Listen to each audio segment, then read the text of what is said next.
Source 3 hours ago updated 2 hours ago. Picture Melbourne's Bourke Street Mall shopping strip during the Boxing Day sales, but with nobody allowed to go home. That's what it's like in the Rohingya refugee camps in Bangladesh.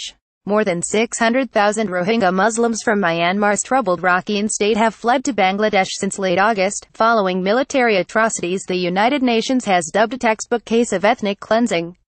Oxfam Australia Chief Executive Helen Szoke was on the ground last week with Labour's spokeswoman on international development Claire Moore and colleague Sharon Clayton. They were shocked by the scale of the situation.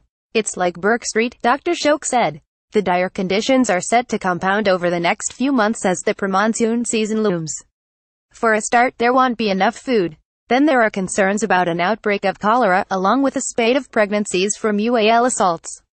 Many families will soon be pushing their underage daughters into marriage, so there is one less mouth to feed, and to protect their honor. Dr. Szoke says the camp is one of the worst she's seen in her 5 years at Oxfam.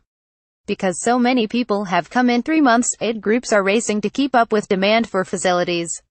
One latrine is shared by up to 200 people. By comparison, the sad and awful Zaatari refugee camp in Jordan, home to almost 80,000 Syrians, had proper systems in place with tent housing and markets. Rohingyas were mostly sleeping under bamboo tarp structures. Senator Moore said the size of the camp and the resilience of the people was overwhelming. "You cannot be prepared for how big it is. It's as far as the eye can see," she told AAP. "It was terrifying to think how people will survive when the wet season starts because the terrain is hilly and sandy and the rain is just going to run down into tents," she said.